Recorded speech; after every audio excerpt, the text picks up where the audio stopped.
Hello guys, आपका मेरे YouTube channel पर स्वागत है। आज हम करेंगे पॉलिटी के 50 क्वेश्चंस। इसमें आपके अगर 30 आंसर भी सही हैं तो इसका मतलब आपकी पॉलिटी की नॉलेज बहुत बेटर है। बिकॉज ऑफ इसमें मैंने लैंग्वेज को देखा है, क्योंकि हमारे पेपर में क्वेश्चन तो एक ही आते हैं, लैंग्वेज चेंज कर करके आते हैं। ओके गाइस, तो चलिए हम स्टार्ट करते हैं। ज़्यादा टाइम ना वेस्ट करते हो तो उससे पहले प्लीज़ आप मेरे चैनल को सब्सक्राइब, लाइक एंड शेयर करिएगा। ओके गाइस, तो ये देखिए, निम्न में से कौन सा कथन बजट का सही अर्थ प्रकट करता है। आपको इसमें से देखना है कि बजट का सही अर्थ कौन प्रकट करता है। ओके गाइस, ये एक धन विधेयक है। ये सरकार की वार्षिक अनुमानित व्यय का ब्यौरा है। ये अनुमानित व्यय और राजस्व प्राप्ति के उपायों एवं साधनों का ब्यौरा है। ये सरकार की आधारभूत आर्थिक नीतियों का ब्यौरा है।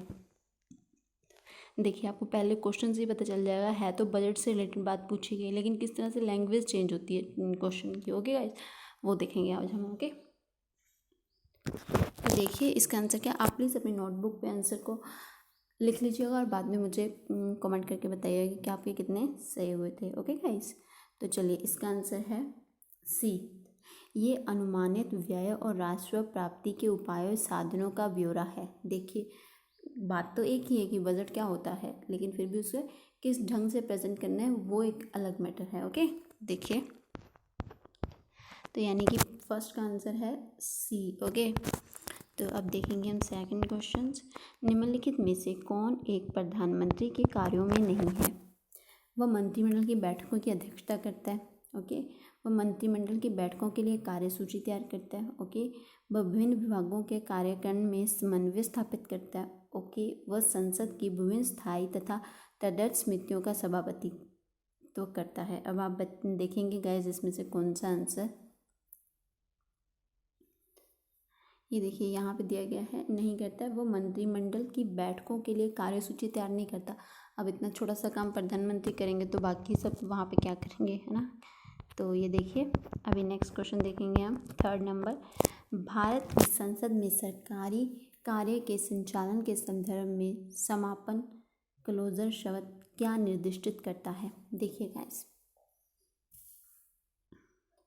ये देखिए, संसद की एक दिन की बैठक की समाप्ति पर चर्चा का निलंबन, विधायी प्रक्रिया का कोई नियम जिसके अधीन किसी प्रस्ताव पर आगे चर्चा रोकी जा सकती है, संसद सत्र की समाप्ति, विपक्ष को महत्वपूर्ण दस्तावेज दिखाने से सरकार की ओर से इनकार।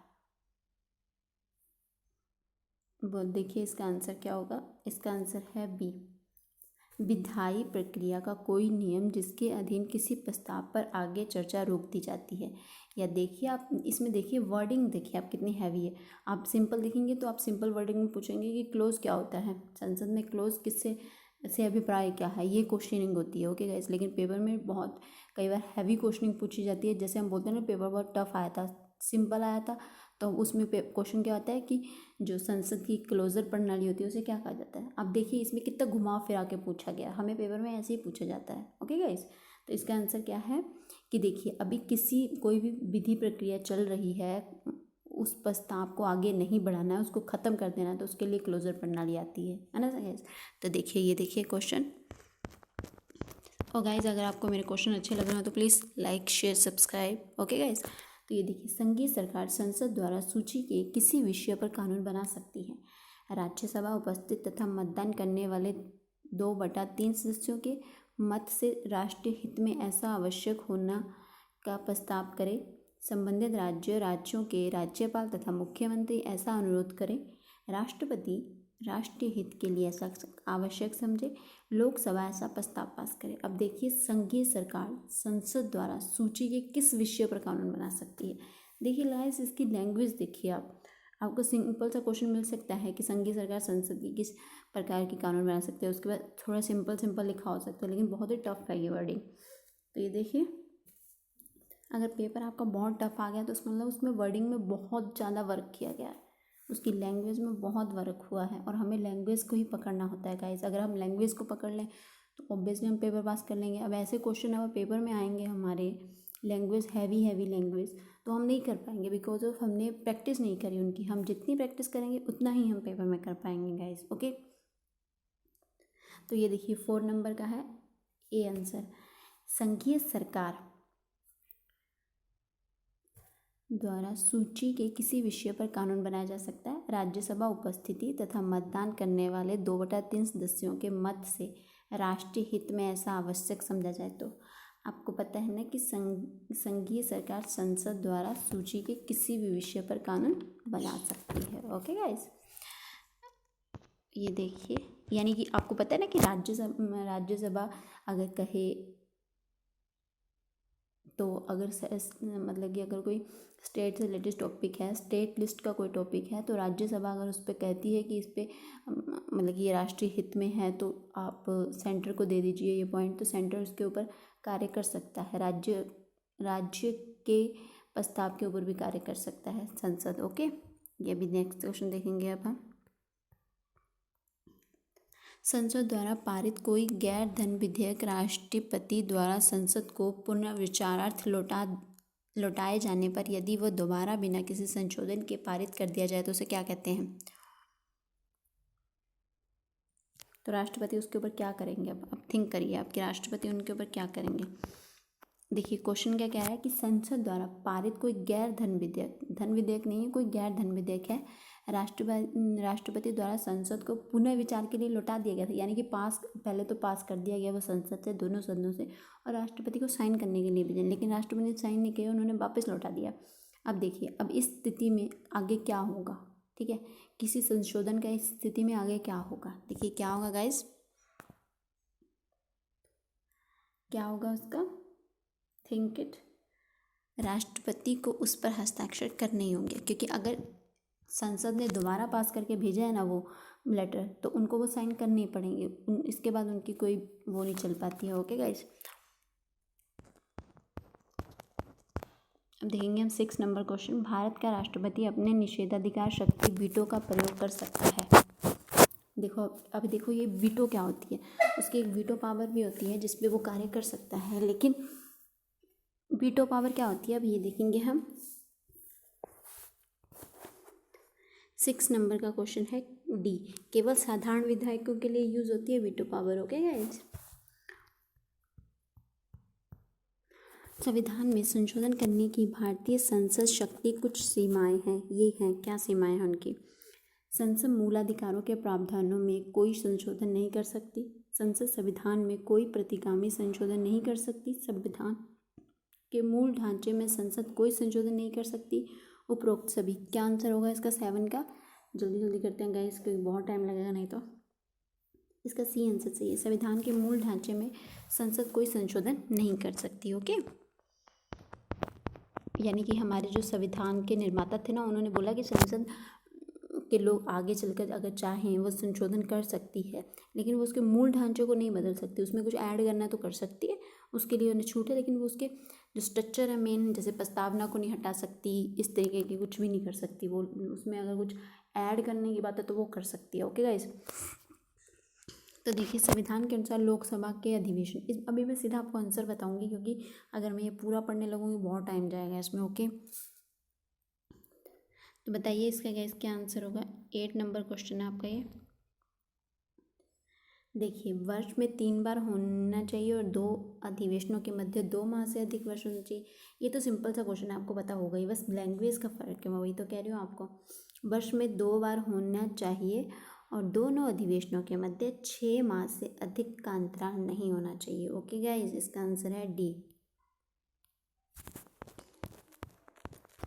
भारत में संसदीय समिति में से निम्न में से कौन सी एक विभागीय व्यय और अनियमितताओं पर निगरानी रखने के लिए रखवाले कुत्ते का कार्य करती है? देखिए यहाँ पे आपसे सीधा भी पूछा जा सकता था कि ऐसी कौन सी समिति है जो विपक्ष के ऊपर नहीं, सरकार के ऊपर अपनी नज़र को गड़ाए रखती है। ओके, और ऐसा भी पूछा जा सकता था कि कौन सी ऐसी समिति है जो सरकार के कार्यों को देखती है, या जो सरकार कोई गलत कार्य कर रही है तो उसको देखती है। तो उसमें सिंपल सा आपको पूछा जा सकता है, लेकिन देखिए कितना बड़ा चढ़ा के पूछा गया इसमें। ये देखिए इसका आंसर है लोक लेखा समिति, यानी कि इसका आंसर है सी। ओके, ये देखिए इस तरीके के क्वेश्चन कई बार पेपर में पूछे जाते हैं और हम उसमें कंफ्यूज हो जाते हैं बिकॉज ऑफ उनकी लैंग्वेज मैटर होती है सब में ज़्यादा। ओके, अभी ये देखिए राज्यसभा के विषय में निम्नलिखित में से कौन से सही हैं? इसको भंग नहीं किया जा सकता, ये तो ठीक है। इसका कार्यकाल 6 वर्ष का होता है, ओके। इसके 1/3 सदस्य हर 2 वर्ष बाद सेवानिवृत्त हो जाते हैं, ओके। इसके सदस्य 30 वर्ष से कम उम्र के व्यक्ति नहीं होंगे, ये तो गलत है थोड़ा सा, सोचिए गाइस, थिंक इट गाइस। ये हमारा 10 नंबर क्वेश्चन है गाइस। क्या है इसका आंसर? डी, ये सभी, ओके।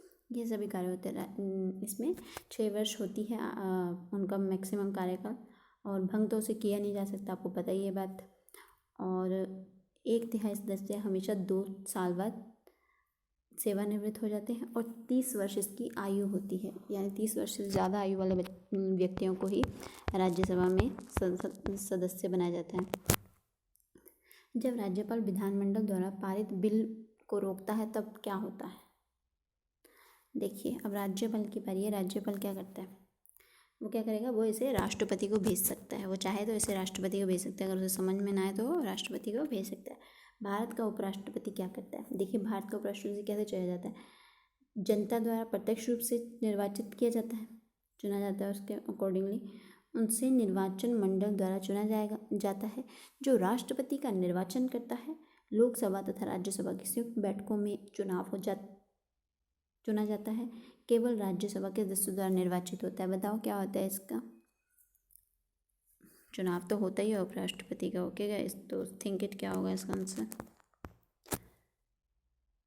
इसका आंसर है सी, लोकसभा तथा राज्यसभा की संयुक्त बैठक में चुना जाता है, ओके गाइस।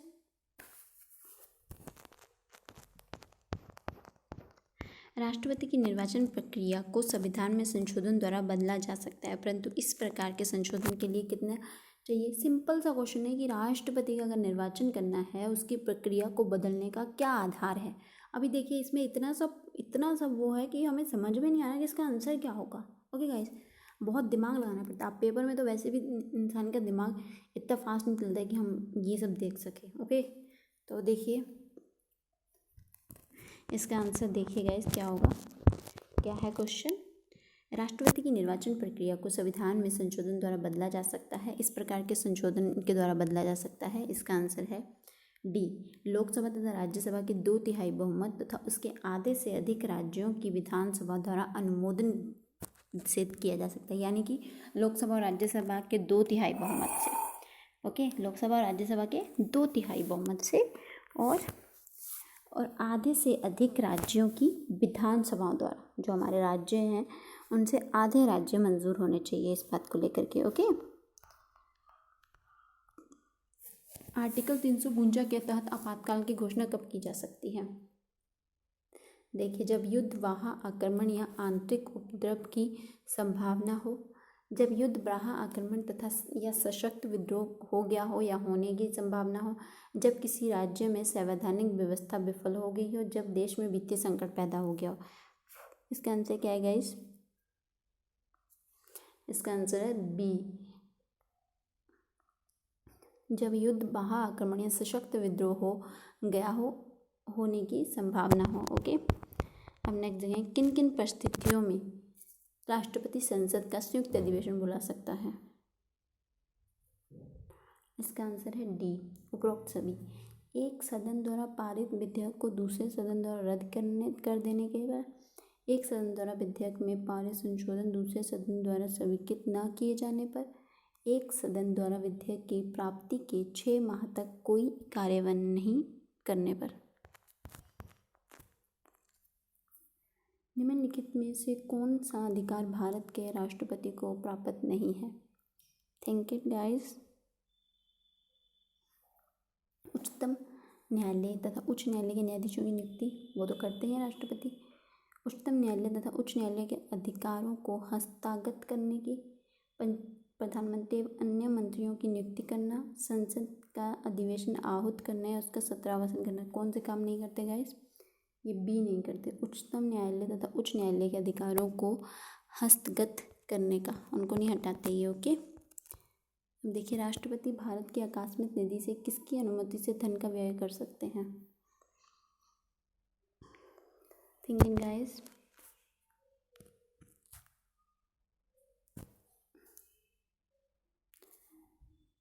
इसका आंसर क्या है? बी। उसे किसी की अनुमति की आवश्यकता नहीं है, वो जब चाहे निकाल सकते हैं। Okay guys. राज्य की विधान परिषद के सभापति का चुनाव कौन करता है? विधान परिषद के सदस्य राज्यपाल विधान परिषद का पदेन सभापति होता है। राज्य की विधानसभा और विधान परिषद दोनों उपरोक्त में से कोई नहीं। कौन करता है चुनाव? कौन करता है गाइस? विधान परिषद के सदस्य, जो भी वहाँ के विधान परिषद के सदस्य होंगे वो उस सभापति का चुनाव करते हैं। Okay guys. ये देखिए, निम्नलिखित में से किस आयोग द्वारा राज्यपाल के पद की समाप्ति का सुझाव दिया गया था? अभी देखिए पिछले वाले क्वेश्चन में क्या है, उसमें ये है ना कि सभापति का कौन करता है, लेकिन हमारे जो सेंटर में तो उपराष्ट्रपति सभापति होते हैं, तो उनका तो दोनों लोकसभा और राज्यसभा मिलकर चयन करते हैं। लेकिन जो भी हमारी विधान परिषद होती है वहाँ पे सभापति कौन नियुक्त करता है? सिर्फ विधान परिषद के सदस्य। ओके। देखिए, निम्नलिखित में से किस आयोग के द्वारा राज्यपाल के पद की समाप्ति का सुझाव दिया गया था? राजमन्नार आयोग ने बोला था कि राज्यपाल के पद को समाप्त कर देना चाहिए, लेकिन अभी भी हमारा राज्यपाल का पद है। ओके, इंडिया में। अभी नेक्स्ट देखिए, राज्यपाल का वेतन किस कोष से आता है?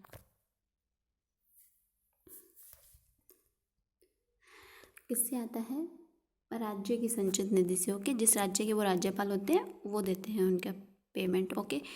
परंपरा के अनुरूप राज्यपाल की नियुक्ति करते समय प्राय राष्ट्रपति क्या करते हैं? भारत के मुख्य न्यायाधीश से परामर्श करते हैं, राज्य के मंत्रिमंडल से परामर्श करते हैं, राज्य के मुख्यमंत्री से परामर्श करते हैं, उपरोक्त में से कोई नहीं। किससे परामर्श करते हैं गाइस?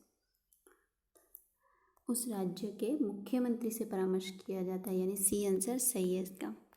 अभी देखिए, राज्य की विधान परिषद के कितने सदस्य विधानसभा द्वारा चुने जाते हैं? अब जो विधान परिषद होती है ना, उसमें विधानसभा के उनकी विधानसभा भी चुनती, जैसे कि हिमाचल प्रदेश में विधानसभा है, तो विधान परिषद है नहीं यहाँ पे। अगर बाई चांस होती तो विधानसभा है जो वो कितने सदस्य चुन के भेजती? क्वेश्चन ये है, देखिएगा इस कितने सदस्य चुन के भेजेगी? वो 1/3 सदस्य चुन के भेजती है। ओके। अगर किसी में है, जैसे उत्तर प्रदेश में है, तो उसमें विधान परिषद है और विधानसभा है। अब विधानसभा विधान परिषद के लिए 1/3 सदस्य भेजती है अपने। ओके, उनका चयन करके भेजती है। अब देखिए, विधानसभा अध्यक्ष के उसके पद की शपथ कौन दिलाता है? विधानसभा के अध्यक्ष को उसके पद की शपथ कौन दिलाता है?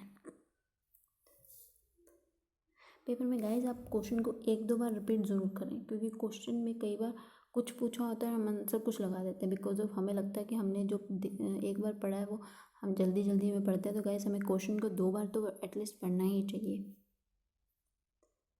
विधानसभा अध्यक्ष के उसके पद की शपथ कौन दिलाता है? कौन दिलाता है गाइस? राज्यपाल दिलाता है। कौन दिलाता है? राज्यपाल। अभी देखिए 24 नंबर का क्वेश्चन है ये। विधान परिषद का सभापति राज्यपाल द्वारा नियुक्त किया जाता है, राज्यपाल पदेन होता है, विधान परिषद के सदस्यों द्वारा अपने बीच से निर्वाचित होता है, विधानसभा अध्यक्ष द्वारा नियुक्त किया जाता है। विधान परिषद का सभापति, अभी देखिए पीछे हमने शायद क्वेश्चन देखा है, लैंग्वेज चेंज सी बसेस की। क्या आंसर है इसका? देखिए लैंग्वेज चेंज है ना, विधान परिषद के सदस्यों द्वारा अपने बीच से निर्वाचित होता है। ओके गाइस, सी आंसर सही है इसका। पंचायत समिति का गठन होता है, देखिए गाइस पंचायत समिति का गठन कहाँ पे होता है? पंचायत समिति का गठन होता है, थिंक इट गाइस, प्रखंड स्तर पर। कहाँ पे होता है? प्रखंड स्तर पर। अब देखिए नेक्स्ट क्वेश्चन, किस राज्य में पंचायती राज व्यवस्था सर्वप्रथम लागू की गई थी? राजस्थान, अक्टूबर 1959 में। ओके, देखिए अगला, पंचायती राज के चुनावों में राजनीतिक दलों को खुले तौर से चुनाव चिन्हों के आधार पर भाग लेने का सुझाव दिया जाता है। ये किस समिति ने बोला है? यानी कि पंचायती राज के जो चुनाव होते हैं उनमें खुले तौर पर चुनाव चिन्हों के आधार पर भाग ले सकते हैं। ये किस समिति ने बोला था? तो ये किस समिति ने बोला था गाइस?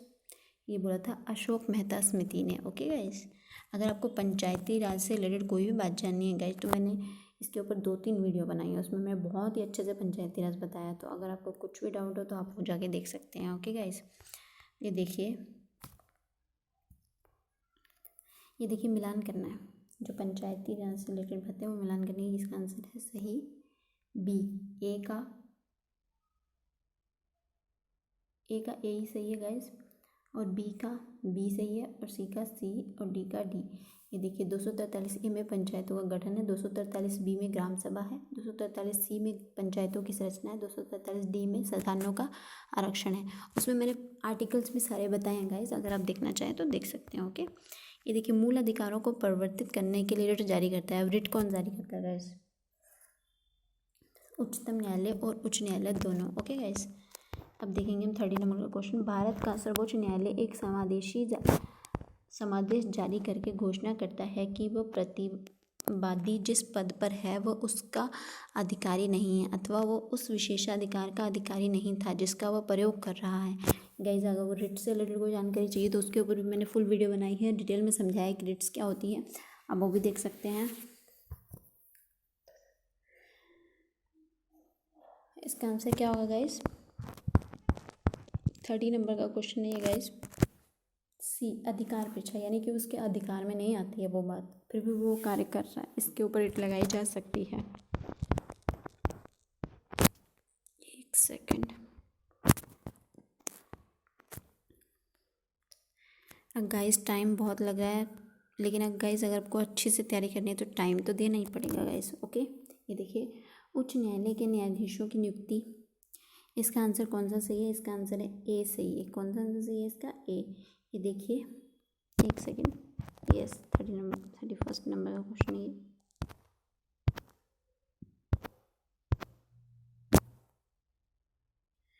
ये देखिए गाइस,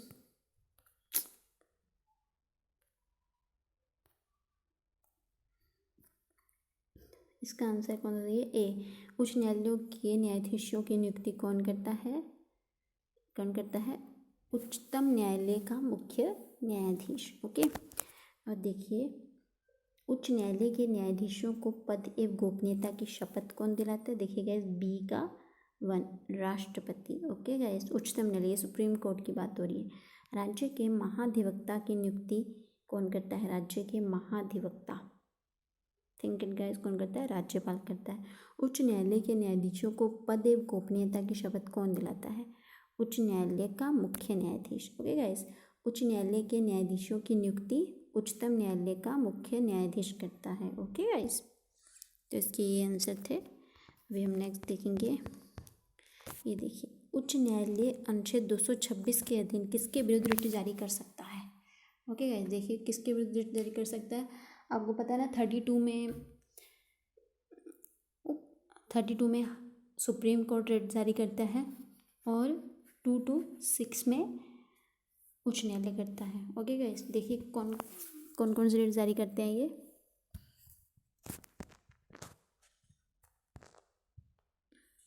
देखिए गाइस, थिंक इट गाइस, आपको आंसर भी मुझे बाद में बताने हैं प्लीज़ गाइस।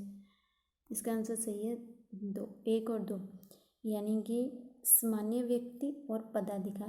ओके, इनके ऊपर रिट जारी कर सकता है, सरकार के ऊपर नहीं कर सकते। ओके, उच्च न्यायालयों में अंग्रेजी के स्थान पर हिंदी या संबद्ध राज्य की भाषा का प्रयोग करने की अनुमति कौन देता है?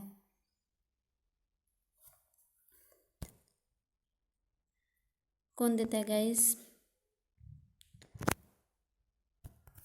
राज्यपाल राष्ट्रपति की सहमति से देते हैं। ओके गाइस, राज्यपाल देते हैं, लेकिन राष्ट्रपति अगर चाहे तभी। ओके गाइस, ये देखिए 34 नंबर का क्वेश्चन। उच्च न्यायालय के न्यायाधीश की पेंशन कहाँ से आती है गाइस? अब ये बताना है आपको, कहाँ से आती है? भारत की संचित निधि से। ये जो भी हम आंसर क्वेश्चन जब पढ़ते हैं तो हमारे दिमाग में एकदम से क्लिक करना चाहिए कि इसका आंसर हो क्या सकता है। उच्च न्यायालय के न्यायाधीशों के वेतन तथा भत्ते कहाँ से दिए जाते हैं? देखिएगा इस क्वेश्चन की लैंग्वेज देखिए आप, राज्य की संचित निधि से। ओके गाइस, अब देखिए 36 नंबर का क्वेश्चन। सर्वोच्च न्यायालय के किसी न्यायाधीश को पद से हटाया जा सकता है? किस तरीके से सर्वोच्च न्यायालय के न्यायाधीश को पद से हटाते हैं?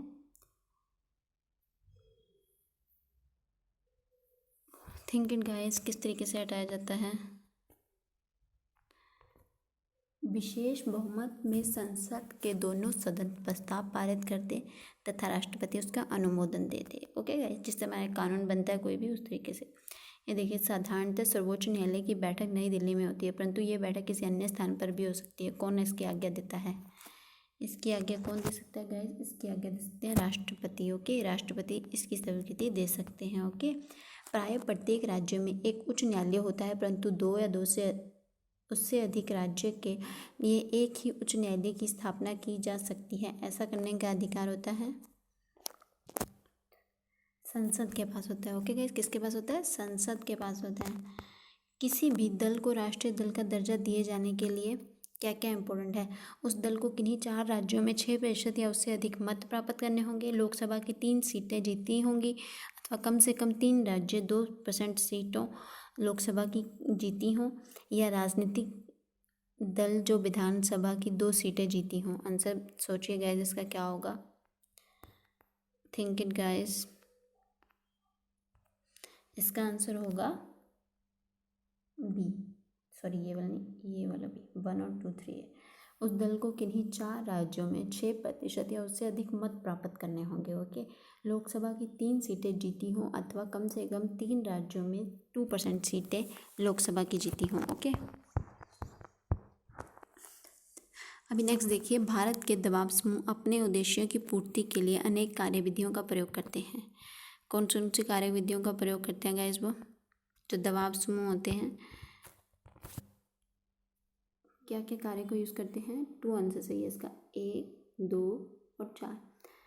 व्यापक प्रचार प्रसार करना, आंदोलन और बल प्रयोग करना, मनोरंजन एवं प्रलोभन। सरकार को गिराने की धमकी, ऐसा कुछ नहीं दे सकते वो। ओके गाइज, राजनीतिक दल को क्षेत्रीय दल के रूप में किस प्रकार दर्जा दिया जाता है? पहले हमने देखा कि वो सेंट्रल लेवल पे किस तरह का, क्षेत्रीय कैसे मिलता है उन्हें। देखिए,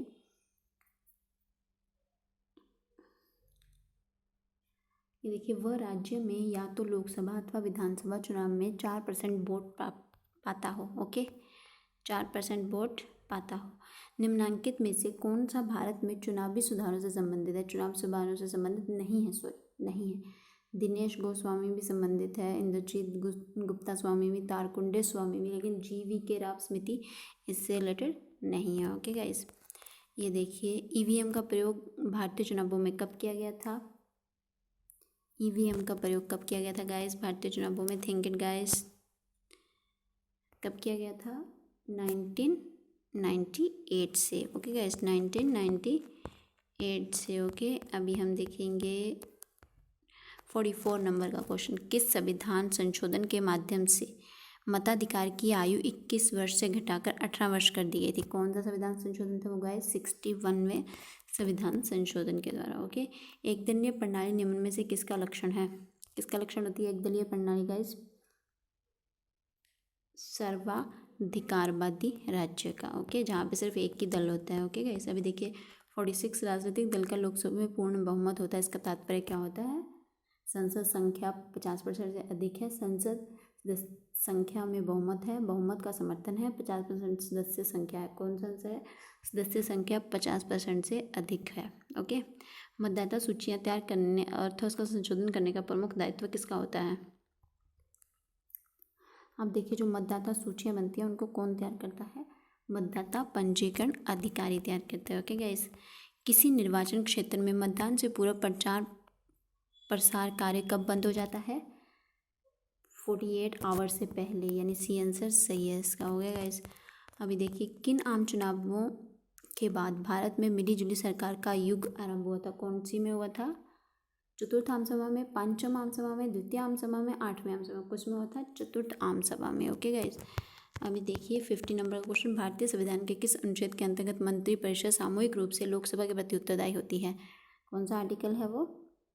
आर्टिकल 75। ओके गाइज, अगर आपको मेरी वीडियो अच्छी लगी हो, मेरे क्वेश्चन अच्छे लगे तो प्लीज़ मेरे चैनल को सब्सक्राइब, लाइक एंड शेयर करिएगा, और इसी तरीके की वीडियो पाने के लिए साइड में बेल आइकन पर क्लिक कर दीजिएगा। और गाइज, अगर आपको कुछ स्पेशल वीडियो बनवानी है तो प्लीज़ मुझे नीचे कमेंट करके बताइए, और बाद में प्लीज़ मुझे कमेंट करके बताइए कि आपके कितने नंबर आए थे। Okay guys, thank you very much guys.